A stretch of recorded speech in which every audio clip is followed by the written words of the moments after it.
one of your uncle's quotes. The white man did create the problem, but it's our problem to solve. Yes. We were talking a little bit on the break about the root cause of this problem, because when we moved out of slavery, Yes. we were into segregation. And I too believe that desegregation hurt us.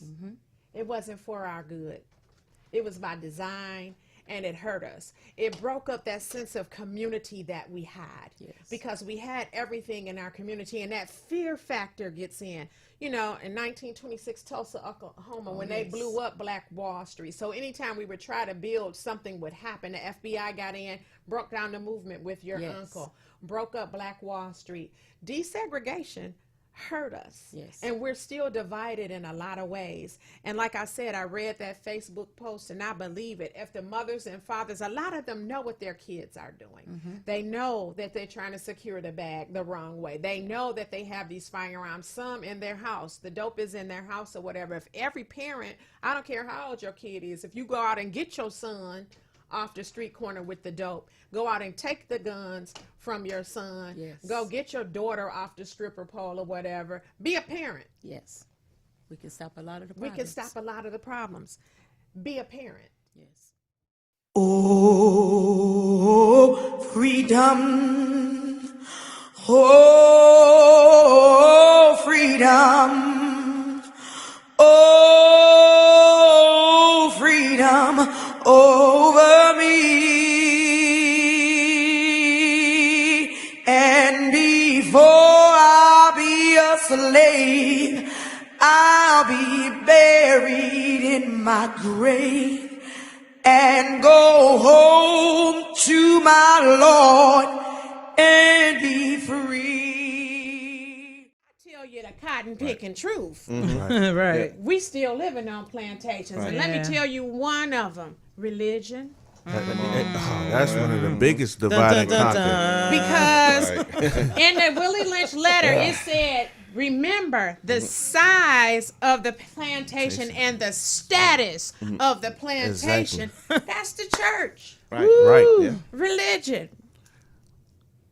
Like I was just telling you, going down Puritan, look how many churches from Woodward to Southfield.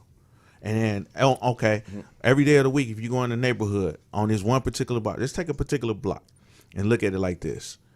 Monday through Saturday, they speaking to each other.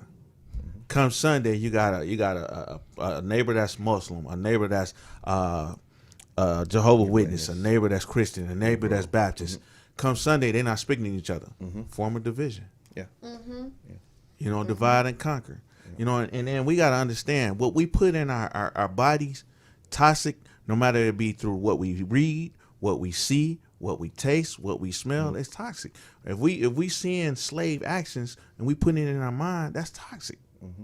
We're not even accepting it as being toxic as people. Yeah.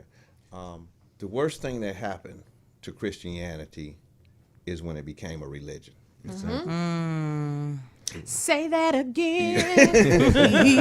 The worst thing that happened to Christianity is when it became a religion. Yes. Understanding that Islam, Judaism, and Christianity are peripherals of African spirituality. They have been hijacked by our enslavers to do the bidding of themselves by, of course, we don't have to go into that story, by painting the image of Jesus, right, as a white man and saying that he is equal to God. Exactly. So we understand that, right? So understanding religion and the church are something that is totally different than from Christianity and spirituality. You get what I'm saying? But a lot of people don't understand. They don't understand what I'm saying, right? They don't understand. They won't get it. Because, like Pastor Duckworth Didn't he say yesterday? I don't want the Jesus that hold a little white lamb. Come on now. Right. I want the one that walk with the broken. There you go. Right. Yeah. Listen to this. Mental slavery by religious leaders is more dangerous and blind than original slavery in America. Without a doubt. Oh, freedom. Oh, freedom. Oh, freedom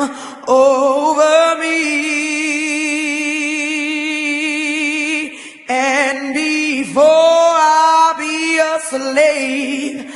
I'll be buried in my grave and go home to my Lord and be free. You're listening to Black Coffee, no sugar, no cream.